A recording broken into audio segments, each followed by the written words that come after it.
Let's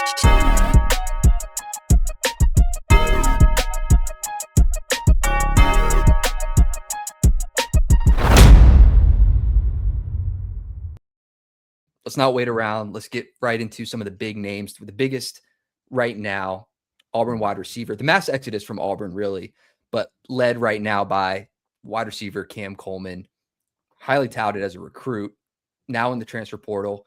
Got to see a little bit of your thoughts as the news broke on some of the teams that you saw him going to, with, Alabama, LSU, A&M being kind of your top three.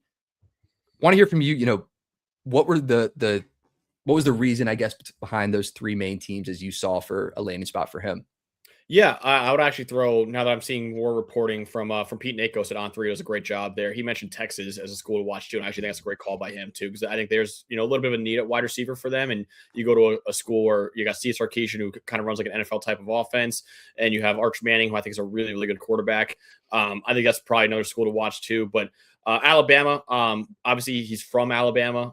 They got the wide receivers coach, I believe, from Auburn. Actually, Alabama just hired, so he's familiar with the wide receivers coach there. So I think that's definitely a school to watch. He and Ryan Williams together next year. I know Ryan Williams kind of down year this year, but that'd be a really fun pairing if that happened.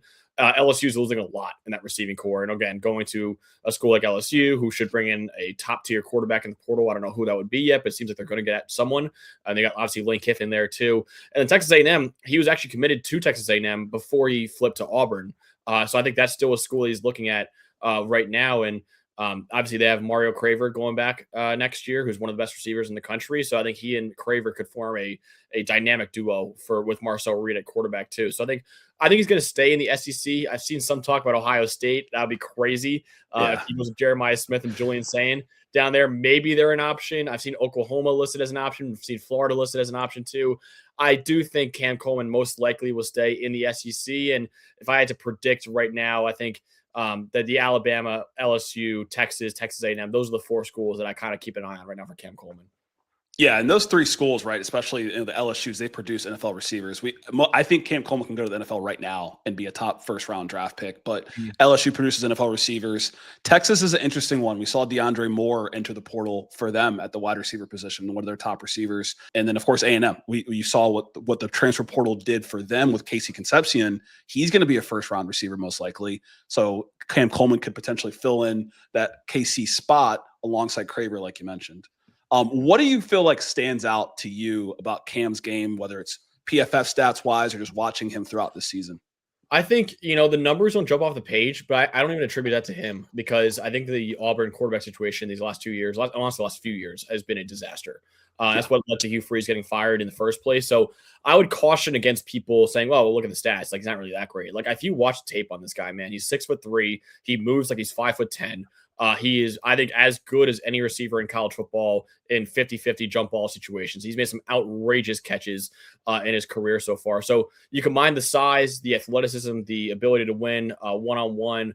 I think this guy is easily a top 5 to 10 receiver in college football right now. And like you said before, I can see Cam Coleman, if he goes to another school and explodes with a better quarterback and a better offensive system than he had at Auburn, this guy could be a top 10 pick in the draft, honestly. Like, this guy is that good. And I think not only is he a wide receiver one at the college level, I can see this guy being a number one receiver for an NFL team too.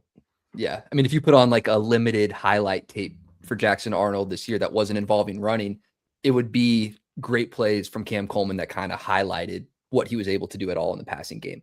And that's where I think like A&M is a hot landing spot for him, as opposed to maybe in Alabama or LSU. In my mind, it's like he's kind of been put into the situation of uncertainty at quarterbacks, with whether at Auburn, like he hasn't had a solid guy. Where if you look at going to A&M, you have a returning quarterback. LSU, I'm sure you're going to get a good guy out of the portal, but it's still uncertain right now.